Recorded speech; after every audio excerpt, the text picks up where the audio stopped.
Oui, ça fait du bien d'entendre des analyses qui vont beaucoup plus loin que celles qu'on entend à longueur de journée et qui se cantonnent sur les conséquences de la crise. Qu'est-ce qu'il faut faire devant les effets et les conséquences de la crise? Alors là, on n'en finit pas de disserter là-dessus. Et même lorsqu'on essaie de parler des causes de la crise, ben, très vite, on s'aperçoit qu'on tombe déjà dans les premiers effets de la crise. Est-ce qu'on pourrait peut-être s'interroger sur l'origine de la crise?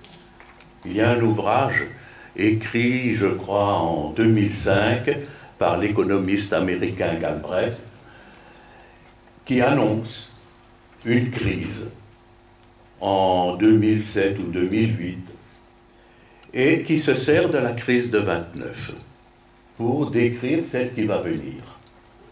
Mais c'est étonnant, comme on a constaté, que c'était très très proche.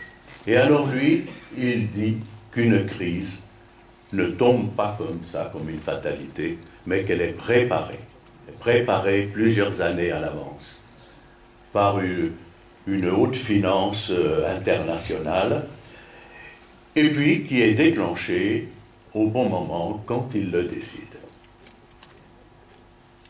Alors je crois que cet aspect-là change vraiment l'optique de ce que l'on devrait faire, de voir comment nous sommes, nous, des marionnettes, quoi, entre les mains d'une puissance qui, depuis très longtemps, depuis toutes les crises, agit un peu de la même manière. Merci.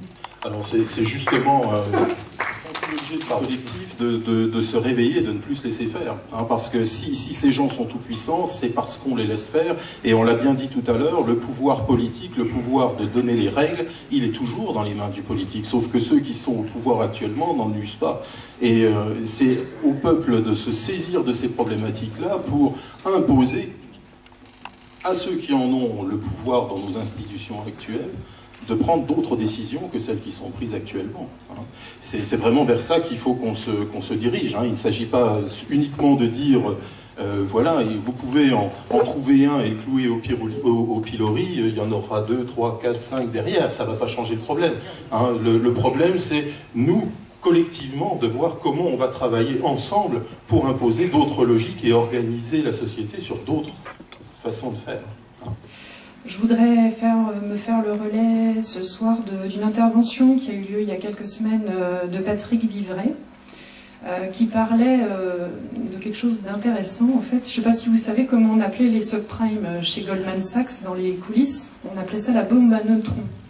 Pourquoi la bombe à neutrons? Parce que ça détruit le personnel sans détruire le matériel. Donc ça, c'est pour donner un exemple du cynisme, voire de la perversité organisationnelle qui peut, et de la façon dont ça se traduit dans la bouche des gens et de façon incarnée. Une autre remarque que je voulais faire et qui avait été relayée par Patrick Vivray également, qui expliquait, moi je suis toujours, je travaille dans le domaine scientifique et j'ai toujours été interpellée par le fait qu'on parle toujours avec des mots compliqués pour pas que le débat ait lieu, et notamment pour pas qu'il ait lieu de façon démocratique.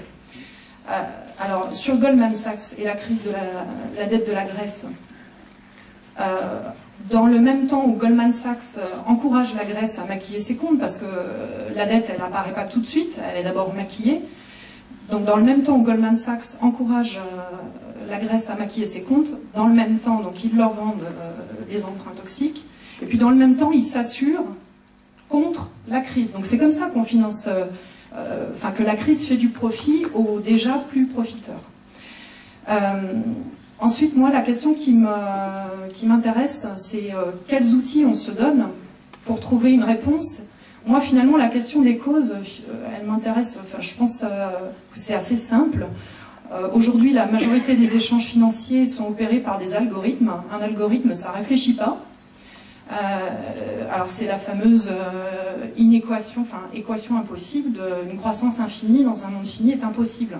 Donc ça on le savait déjà, on le sait depuis longtemps et il y a des économistes qui le disent depuis longtemps. Donc pour moi la cause, aujourd'hui ce qu'on vit c'est une conséquence de ça. Et qu'est-ce qu'on fait pour proposer un monde différent? L'étymologie de crise c'est crisis et crisis c'est le changement. Donc là on est dans une période de transition. Quels outils on se donne? Quels outils du débat, mais aussi quels outils de...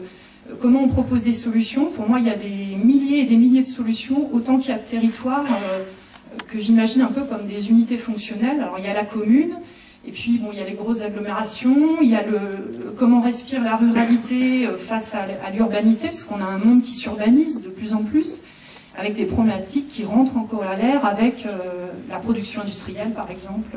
Voilà. Moi, j'ai remarqué que la question, c'est pas étonnant, qui vient toujours, c'est dans quelques mois, nous avons une élection présidentielle, on entend les uns et les autres dire un certain nombre de choses, tu dis, toi, Vincent, un certain nombre de choses, mais est-ce que c'est possible? Est-ce qu'on peut modifier des choses en profondeur?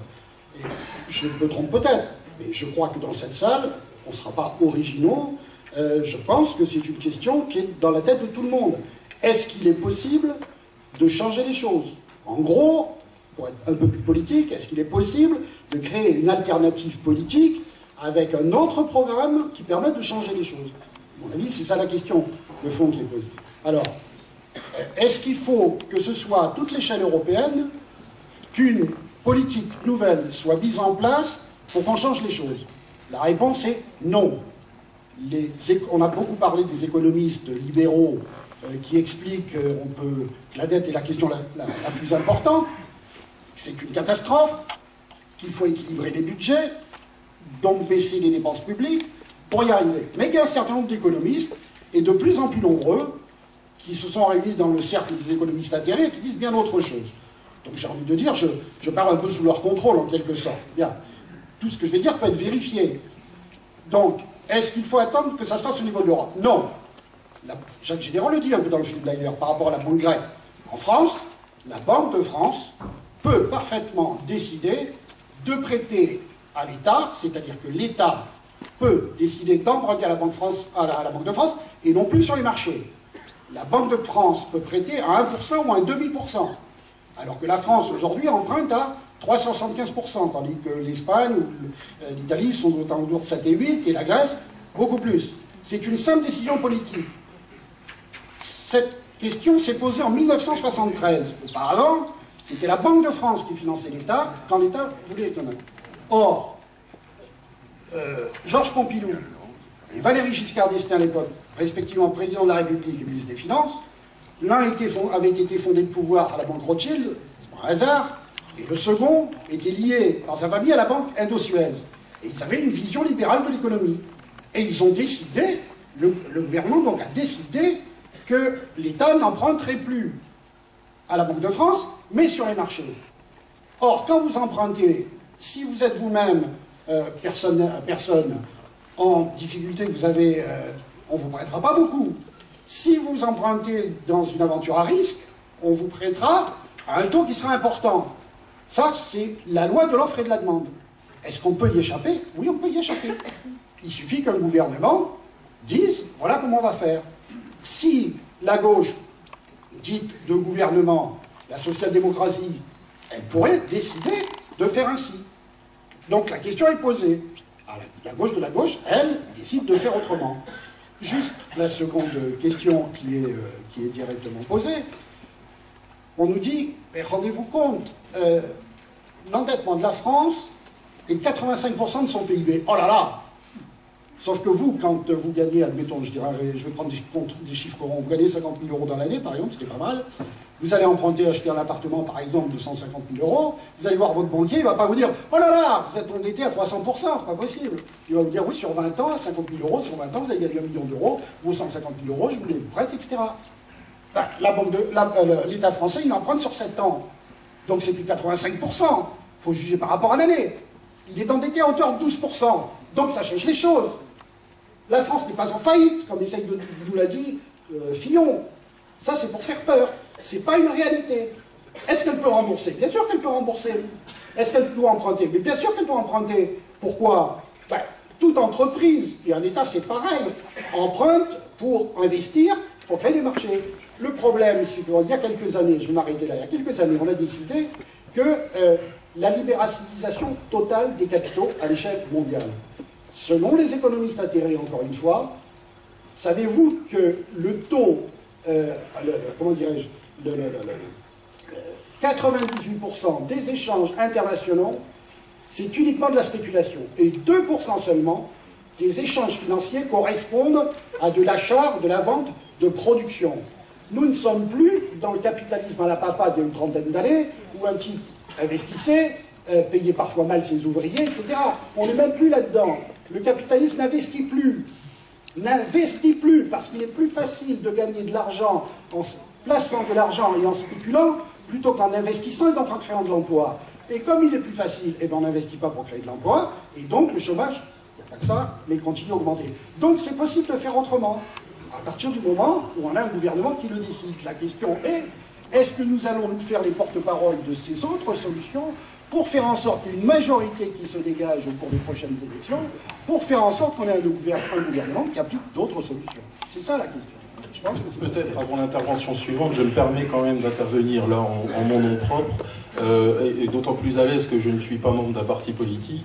On vient d'avoir deux interventions qui nous parlent de la présidentielle et puis du fait de faire en sorte que les citoyens suivent un parti politique. Je ne suis pas sûr que l'idéal d'une démocratie soit que les citoyens suivent des recommandations édictées par des politiques. Ce qui me semble important, c'est de construire un mouvement citoyen. Il faut que les citoyens soient acteurs de ce qui se passe. Pour qu'il y ait une véritable démocratie, il faut que les citoyens soient acteurs. Et la présidentielle est en soi le plus gros risque de ne pas voir notre démarche aboutir. Parce que quand on fait un collectif pour un audit citoyen de la dette, et que la dette est le sujet central des débats, aussi bien du point de vue des partis politiques, l'élection va être la meilleure excuse pour dire eh bien, la discussion a eu lieu pendant la campagne, les électeurs ont tranché, circulé, il n'y a plus rien à voir. Or, tout le problème, c'est justement de faire en sorte que ce collectif grossisse, qu'un maximum de citoyens s'emparent de ces sujets-là, et on va, je pense, rentrer maintenant dans la discussion sur le sujet de fond, et faire en sorte que ça se prolonge, quel que soit le résultat de l'élection présidentielle. Parce que, quel que soit le résultat de cette élection, il faudra une mobilisation populaire massive pour que le pouvoir de la finance puisse être remis en cause.